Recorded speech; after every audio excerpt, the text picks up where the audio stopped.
The idea for this toolkit emerged when members of the newly formed Youth Ministries program first met on a snowy weekend in Philadelphia in February of 2006. 14 friends representing various stages of life and from 10 yearly meetings gathered to discern how Spirit was calling us to serve the religious society of friends. We were charged to support younger friends, roughly ages 14 to 35, and to foster intergenerational community building.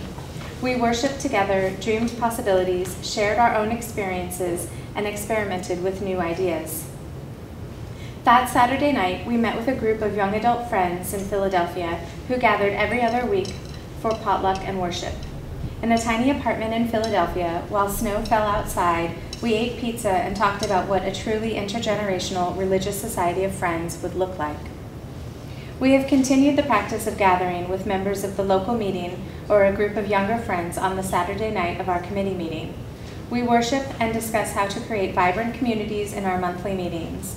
We share experiences of being Quaker in different life stages, enjoy incredible potlucks, lead intergenerational activities, perform skits, and host multi-generational gatherings for local friends, churches, and meetings.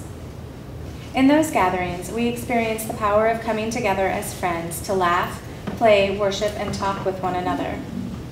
Members of participating churches and meetings told us how powerful and fun the experience was for them, and we realized that we wanted to share how to create those experiences with all meetings. Since we couldn't travel to every meeting, we decided to collect the games, activities, and other best practices into a resource or toolkit for friends who wanted to create intergenerational opportunities in their own monthly meetings. By listening to the needs of younger friends and sharing our own experiences, we thought of ways in the toolkit to help meetings welcome younger friends.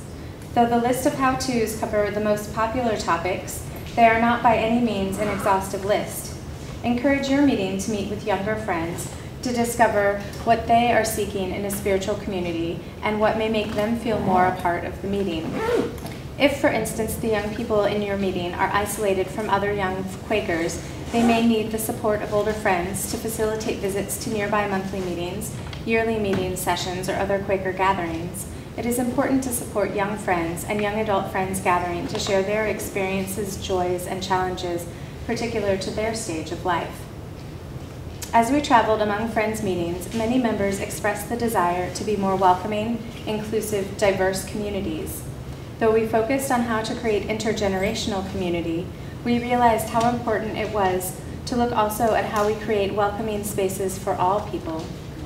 We continue to ask how to create spaces that welcome people of all ages, races, economic and educational backgrounds, genders, sexual orientations, and family structures. Friends in the meeting may start by creating opportunities to get to know one another in deeper ways, using the tools in this toolkit, and discover the diversity already in their meeting. Once you discover the gifts of friends in your meeting, you can ask, who is in our community and who is not? Brainstorm some ways to reach out to people who may not have known the meeting exists. Share what you discover and ideas you have for reaching out or welcoming people into the community with us on our website, and there's a form on the website, it's live, on fgcquaker.org/toolkit. We have learned a lot from traveling among friends and seeing what different meetings are doing. We hope that this toolkit will be a helpful resource for your meeting and that the website can be a place for friends to share their ideas and best practices. What is a toolkit? The common definition of a toolkit is a place to keep tools designed to be used for a certain purpose. Another definition of toolkit is a collection of resources focused on a specific subject. This toolkit is a collection of resources or tools for building intergenerational community in monthly meetings. Choosing the metaphor of a toolkit, our committee hoped that by sharing the different tools we have collected, friends could deepen, strengthen, or build intergenerational community in their meeting. We initially imagined each community building something together, but the image of creating an actual building didn't quite fit.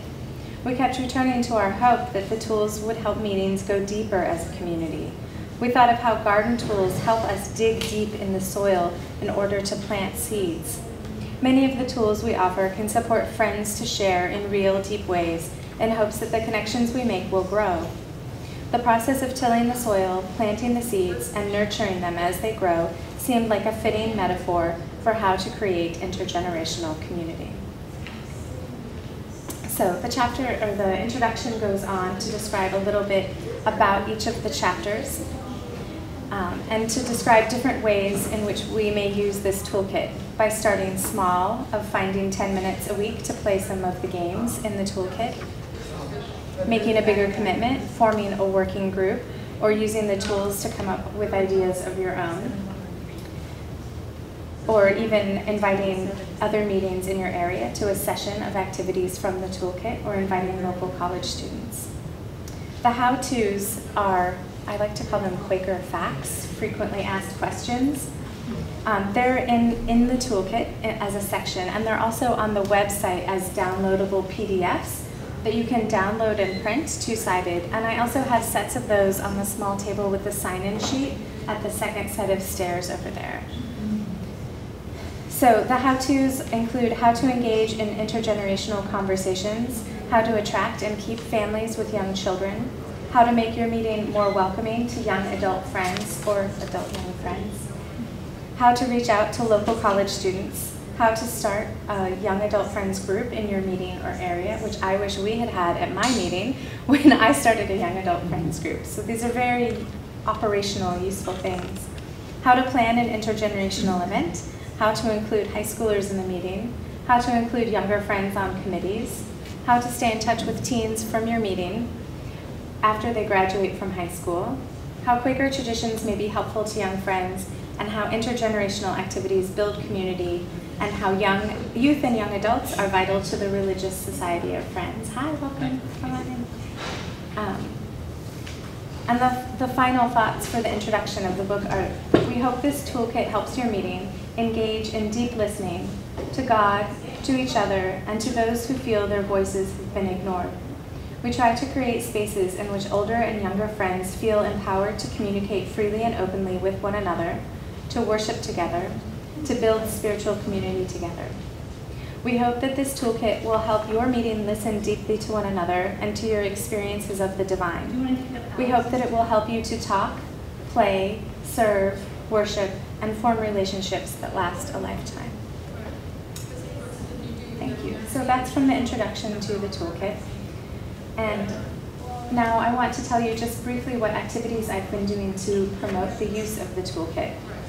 I've held 3 pilot workshops so far and have another workshop planned with St. Louis friends later on this month, and I'm holding 5 activities at the gathering, including what we're doing right now, just to let people know about the book and help people get comfortable with starting to use it. I'm also holding a training for people who have some experience in leading workshops to learn to lead workshops on using the toolkit, or sessions or activities or retreat sessions on using the toolkit in their meetings or yearly meetings or quarterly meetings or churches.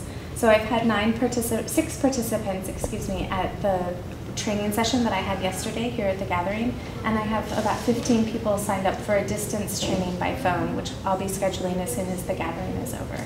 I'm thinking more people might sign up for that during this week, so some people who signed up for yesterday couldn't make it and will be on the distance. So, yeah. So I'll be organizing that soon. I've also sent out announcements to yearly meetings, and especially to young adult coordinators, young adult ministry folks in yearly meetings all across the United States, from coast to coast, literally, and in the middle. And there's supposed to be a book review coming from Friends Journal sometime soon, and that's in the works. And also I've had announcements and book reviews and articles in Canadian Friend, Western Friend, The Quake, which is the new Young Adult Friends magazine, and Quaker Life with Friends United Ministry. So I also would like to let you know that if you want an announcement to put in your newsletter, if you haven't gotten one yet, or you want a different kind of announcement, I'm happy to work with you to tailor something for your audience. And please just indicate that you want me to contact you about this on the sign-in sheet on the little table at the bottom of those stairs.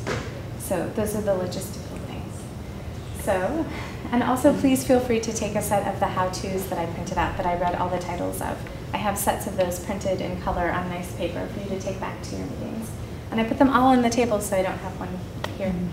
But okay, so now I would like to open the floor for any comments or questions that you have about the book or about building an intergenerational community that you may have. Is there a workshop later today? I'm having a discussion group at 3:15. Okay. Yeah. Will it be kind of a repeat of what we're doing here? No, it will be different. I don't want to do the same thing over and over. Okay. It will be different. I'll talk a little bit about the book, and we will have opening silence. That'll be, well, that's different every time. And then we'll play a game from the book, and then I'll open the floor for discussion as well. And if everyone sits there and stares at me, then we'll play another game from the book.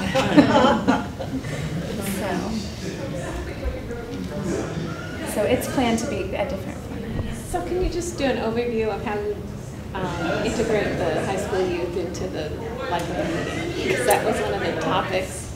And I haven't looked at the book. I haven't looked through it at all. I'm just wondering if you could do an overview. I think one of the things about that how-to in the book is that it lists about 15 or 20 different things. It's a bullet point list of things that you can do, and it really depends on your meeting and how many high schoolers you have. But I can just turn to that page and read to you from that. Is that okay? You're switching your eyes. I missed the first part of it too. Did you tell from what meeting and what inspired you to do this work? Yeah, actually, yeah. So it's from the Build It to a Toolkit for Nurturing Intergenerational Spiritual Community, and it's published by the Youth Ministries Program at FGC. So it's your work? Or? 7 different authors have contributed to it, and I am not one of the contributing authors. I've done some of the final editing on this book, and I have been developing a template of workshops and other materials to go with this, and also promoting the book in Quaker publications, Quaker magazines and journals, and newsletters for yearly meetings. Thank you. So I'm kind of the end stage to help people use the book. The idea behind the book is that there is a sense of separation for youth and young adults in many of our meetings. And this book is a compilation of good practices that different meetings are using to address that sense of separation. And one of the things I've noticed from going to even just a few meetings already and talking about this and playing some games and then opening the floor for discussion about these concerns is that every meeting I've visited has something that they do that works really well, and some of them have stopped doing it and some of them are still doing it. And I think the key thing is that many meetings are doing some very good things to be building a space for youth inclusion, but maybe there are some other things that they could do, and by going through the activities and games in this book, they could find some things that would fit their meeting and their community, that they have time for, that they have someone who would be interested in doing, and that would also speak to their concerns, because the concerns can be different in different meetings as well. So, you said with high school, yeah? Right. And more things that adults can do to encourage the youth to integrate rather than, it's not the youth who really want to integrate. And also some of the youth leaders somebody are has to take responsibility to build the bridge, right? Yeah. So it's like when you go to another country, you are the one who traveled there, you wanted the connection, so you have to build the bridge, and I think it's the same with teenagers. If you want the connection to be there, you have to build the bridge. But there's some resistance to walking over the bridge. A lot of Yeah. So I'm in the how-to section. How to include high schoolers in the meeting. So it can be challenging for meetings to integrate high schoolers into the community due to some different needs and interests, but it's not impossible. Suggestions below include several ways to connect and capitalize on those needs and interests you have in common. And so the idea is to read these and see if any of these work, or maybe you get a different idea from reading these suggestions that would work for your community. But having a time for socializing and snacks after meeting, schedule times for playing, singing, and interacting in ways other than meeting for worship, such as a meeting-wide service project. Hold meeting a little later in the morning. Encourage high schoolers to attend meeting gently and persistently, but not forcefully. Tell them what you would gain from their presence and what they might gain from participating. Talk to them and listen to them. Make the youth feel wanted and appreciated. Show genuine interest in their activities, passions, and spiritual journeys. Do not be frustrated with youth if they miss meeting. Instead, inquire if they need a ride or if an evening or midweek meeting might better fit their needs. Maintain a meeting website with information to invite those seeking a new spiritual home.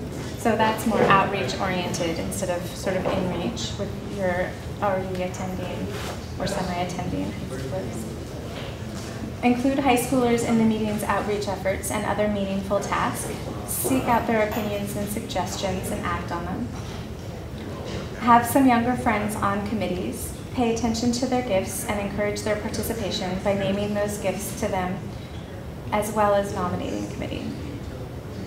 So if they're hearing from several people. Offer first day school with teachers who are enthusiastic about the spiritual journeys of those who attend, as well as having material that's relevant. Have a living, vibrant faith and talk about it.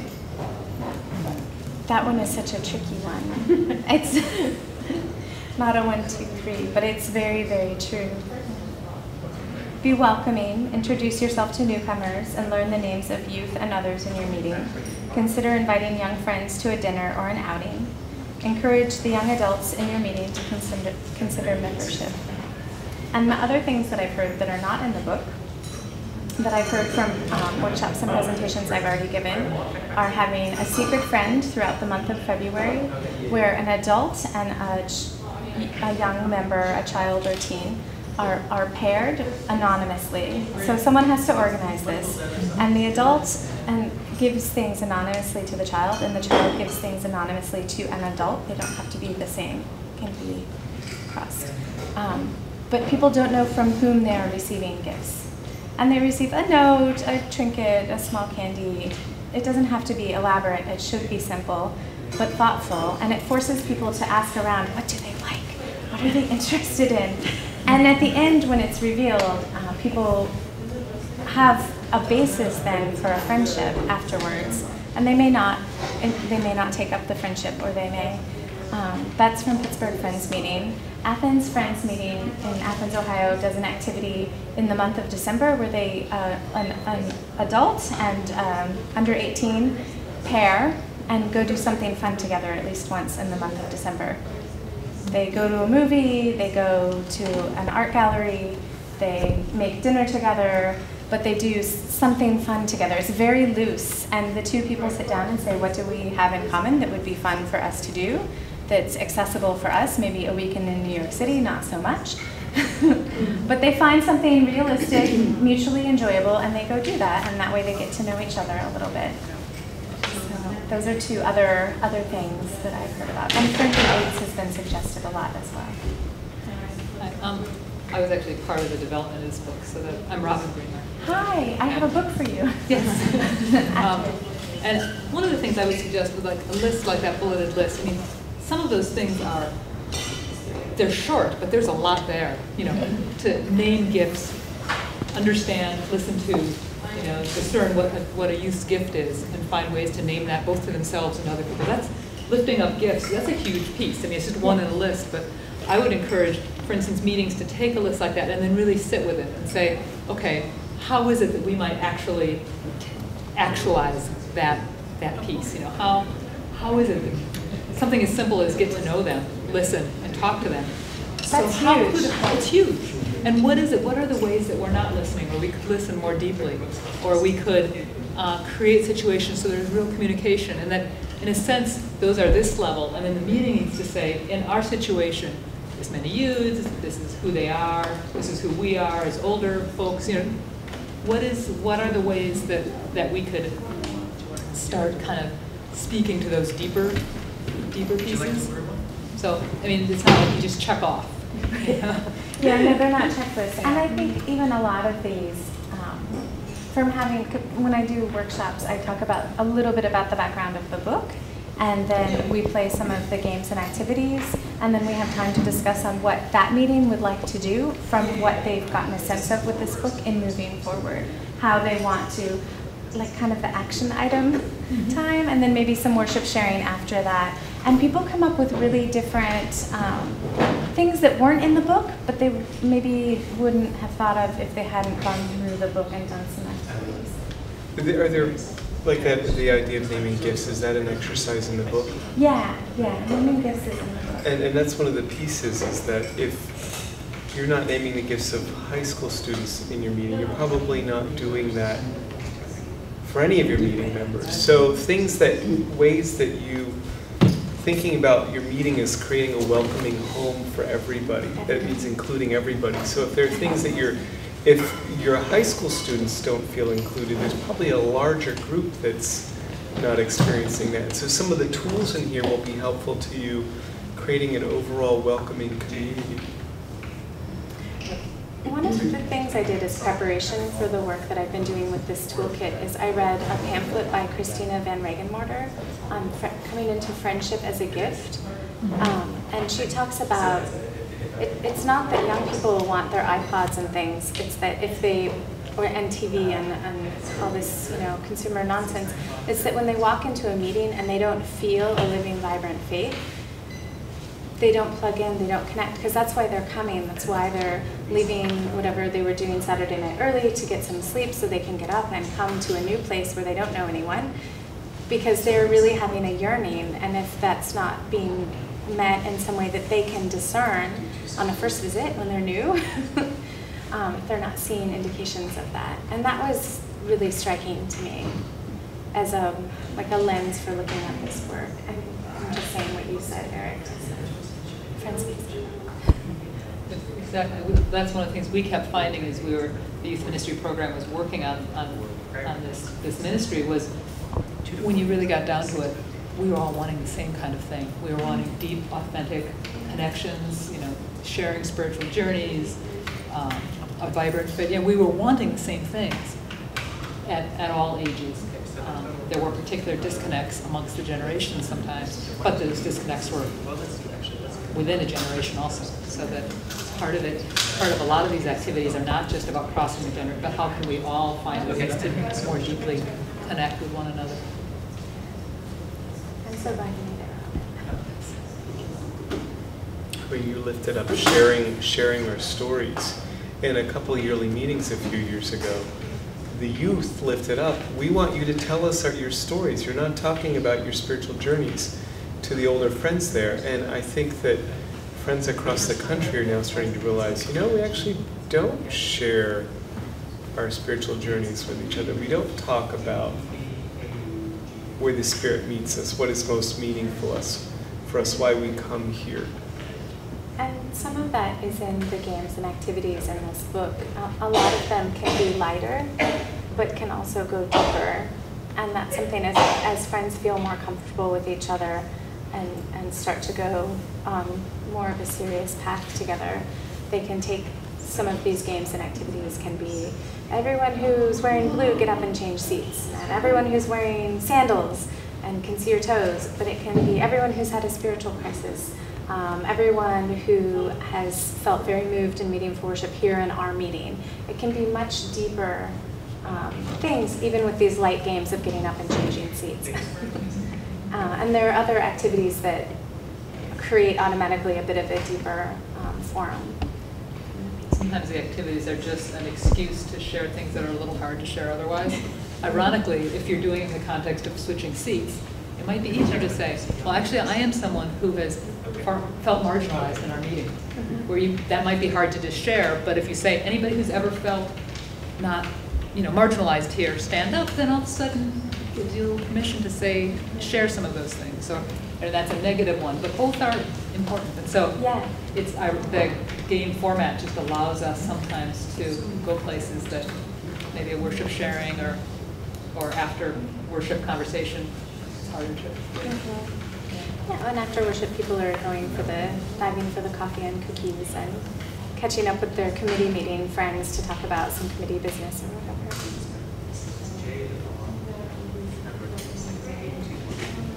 Do friends have other questions or comments? Are there games for very small groups? Yeah, I think the games need at least 5 or 6 people. I think for 1 or 2. There are also the queries. They're in several places in the book. I'm trying to think. I'm accessing files. There are queries in several places in the book. And the queries could be used for discussion with 2 people. They could be used for journaling for 1 person, or talking to yourself if you're like me. But I think there are some things that you could find that would be a strong resource, but it is geared towards doing things with more people. There are also, the book is 6 narrative chapters and then about 30 pages of games and activities, including the 12 how-tos and the skit, a short history of Quakerism in 10 easy points. And that you need at least 7 or 8 people for the skit. I know, that's too many. So, but there are a lot of different things here in 84 pages. Queries. Yeah, but the queries are probably the best thing for 1 or 2 or 3 to have small group discussion. There is also an explanation, an explication of worship sharing, how to lead a worship sharing session. And that can also be, so you can read that and then guide a worship sharing session with even 2 or 3 people. Or have it not be quite so spirit and silence based and just have a chatting time, a time set aside to talk about the query. Are there more questions or comments? Sounds useful. I would like to hear from you if any of you, or Joe, are you raising? Well, I was wondering if you could do some examples of queries. I didn't earmark all the queries. Give me a moment, please. Research. Yeah, processing request. Here are some queries for reflection at the end of a service learning project. Is that okay? Yeah. Okay. So it's kind of a work day, maybe in a garden or in somebody's house or on the meeting house. What is one thing you learned during today's project? What surprised you about today's project? What are the next steps with this project? Do we want to continue working on this project? How well do we know our neighbors? Did the service project help us know our neighbors better? How can we practice solidarity with our neighbors in the future? In the service projects I participate in, how do I engage with the community I am working with? How does service bring us closer to God? So they bring you from more accessible to deeper. Yeah, they're good for all ages as far as I could hear.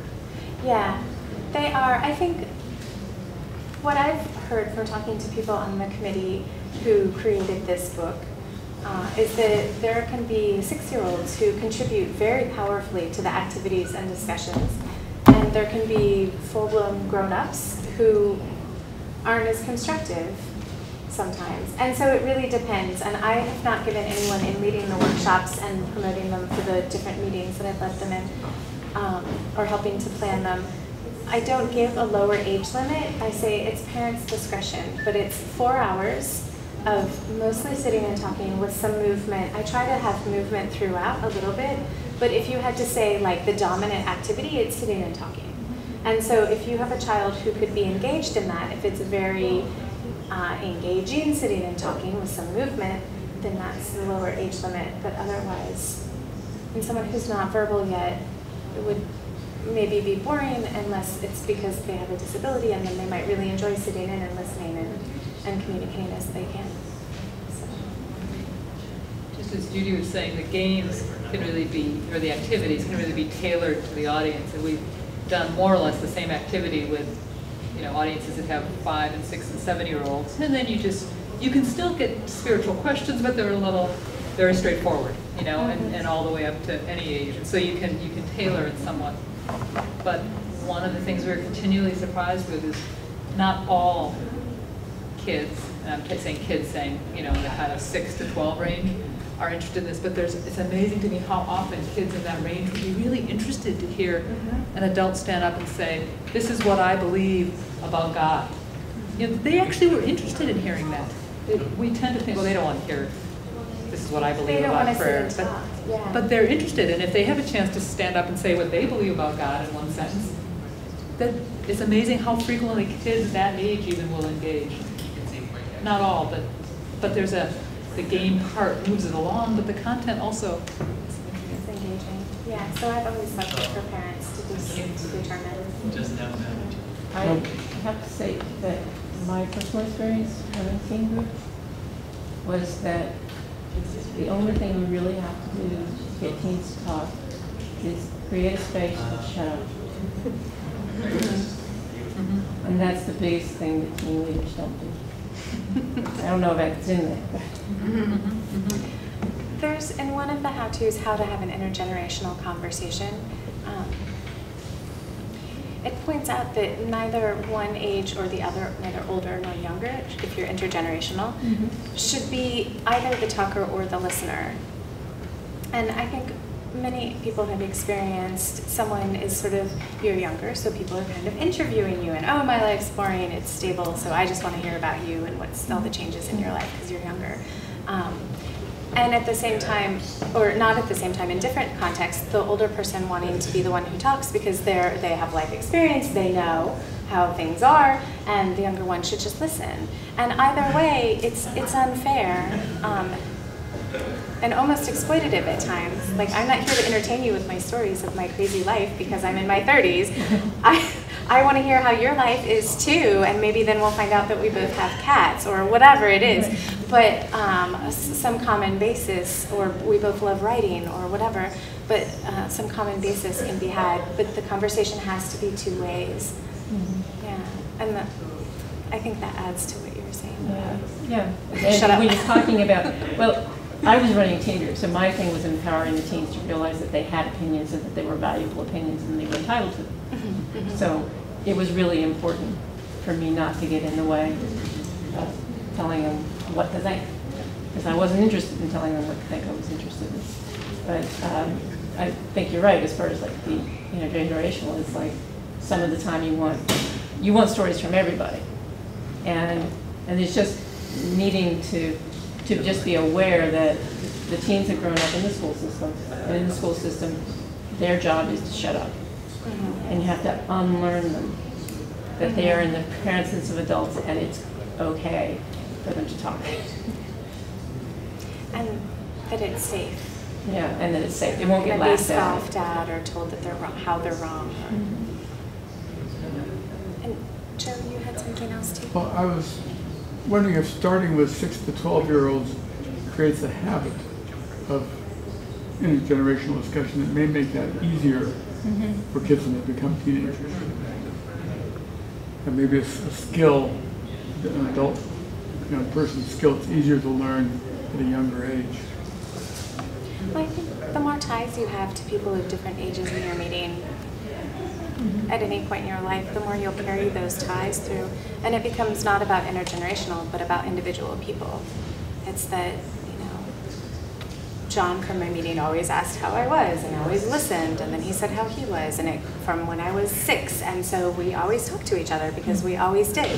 And it wasn't about how old either of us was, it was about,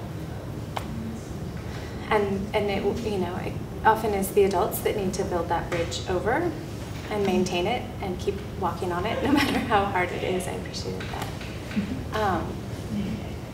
But that once there are paths open for people, it can become more about the community and the individuals and the friendships and less about focusing on trying to create some intergenerational links. I would also think that begins to build a meeting culture, that if you just do that with kids when they're younger, it's just what we do in the meeting, and so all of a sudden it's not so odd for somebody to descend on a 16-year-old and want to know something about them and they haven't had how the meeting interacts. Yeah. No grown-ups ever talked to me before, why are you asking? Right. But if this is what everybody kind of does in the meeting. Right. And so to shift that culture, if that's not something that's happening a lot in your meeting, which is normal right now, that's why we have the book, then you can play some of the games and create a space where those relationships can start to be built or can be nourished and strengthened. Because I think in most meetings, there are already, all the meetings that you visited and that I visited were doing things that were great. That's why that's where we got the what's in the book, is because people are already doing things, but it seems like a lot of meetings need to be doing a little bit more. And so here are some tools, and you pick which ones are useful, and you discard. Don't worry about which ones are totally irrelevant for you or not practicable. If there's no one who's going to plan a week-long work camp in your meeting, that's totally fine. It's only 2 pages of the book, and there are 84 in there. So I would be curious to hear from you if you have any thoughts on how you might be interested in using this book in your meetings or in your meeting community. You didn't know there was going to be an exam at the end. Well, in our meeting, we have, the situation of the sort of the aging population and not many young folks, and so it's sort of like what I'll be interested in is there, ways of, because it's like, sometimes like one young person or 2 young people come and visit and they look around, they don't see any other young people, so they don't come back. And so it's going to be like, how can we kind of keep them long enough to sort of develop a critical mass there? So there's, Yeah, I've heard that from a few other meetings as well, and you've probably heard it more. But there are some specific things on how to reach out to younger folks, to invite them in, how to be welcoming when they come, and one of the things that I think is really valuable is creating a young adult group in that age range, and it can be having potlucks once a month, like the potluck and worship. But they were eating pizza. They didn't bring, in the introduction, they didn't bring food. They just ordered pizza, or maybe someone brought it, I don't know. But it doesn't have to be where people cook organic things from the CSA box from scratch. And it can be a hike one month, and then no one really manages the next month, and then a potluck the next month. It doesn't have to be expensive or difficult, but to get one young adult to kind of take charge and gather people together for activities can be really powerful in getting people to see, and then you see the people that are there in the back that are your age, and you get to know each other a little bit, and it's often very enriching for the worship when people have more personal ties as well. Can you add anything? We're doing Quaker Quest, and we're sort of halfway in between, getting ready to do the in-reach and then the public sessions.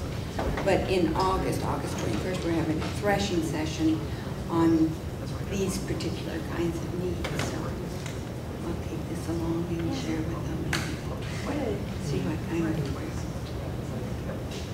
stimulation it brings. Yeah, I guess that would be how we would use it, because my meeting is like 8 people, and I'm not the youngest person, but I'm almost. And having, talking about how we would integrate people in their 30s and 40s would be, good to think about ahead of time about what would be appropriate. So it doesn't look like you're joining the old folks home. I think there's quite a number of resource sections in there, and the pamphlet that you referred to, Christina Van Regemorter's Coming into Friendship as a Gift, is her story of coming to a Quaker community, and it was her as a young adult coming into a meeting that was very small and all older people, all older friends initially, and what were some of the ways that people reached out to her that ended up being very significant. So it might be it's at least, I think it's a pretty compelling story, but it also, some of the things were so small might have felt so small from the outside perspective, but were clearly to her huge. Yeah. So So that's in total in there? No, it's quoted.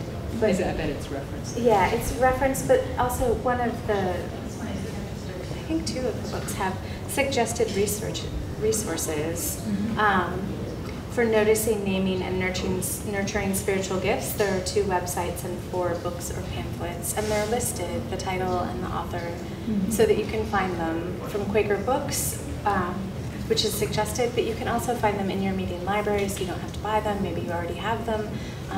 some of them are websites with information online, so you just need an internet connection. So, which I think most folks can get at the library if nowhere else. Discerning a leading or call to ministry and clearness committees, support from your monthly meeting. There are a lot coming into the kingdom of God together. And that's just one of the suggested resource lists. There are several in the book on for different areas. So that's another thing that this book has kind of compiled good books. If you're looking for something on a specific topic, you can look through this book and get some direction. Sounds good. Yeah. It's handy. And that's what it was meant to be. Just a quick question. Well, you're talking about intergenerational work, resources for helping to keep that safe in the meeting. Where would you suggest? I know the FGC Bookstore has some. Are there some resources in there, or are there things that you've heard from other meetings? Keeping things safe? Child safety. When you're working with intergenerational groups, especially if you're talking about people giving gifts or going somewhere. Or going on outings to in pairs and things like that. I actually don't remember anything on that, and I don't want to make you sit while I look through to see, but I don't think that there is. And that was a concern that was raised in one of the meetings that I visited, is that they've heard concerns from their yearly meeting about child safety when an older and a younger do something together, just the two of them, and what can FGC do to support that. And I haven't come up with a pamphlet yet on that. But one of the main and easy things is to do things in groups. 3. Yeah, at least 2 younger ones together. Or just to do things in smaller groups and you can have maybe off to the side one-on-one, but that everyone can see each other. And that's just from the child safety training from FGC that I had to be working with high schoolers at all. Yeah, it's just stay in small groups at least. And then there are people there who see what happens, and someone, if you feel a little awkward, you can just go tell your friend, say you're sick so we can leave, or whatever it is. But are there any other questions?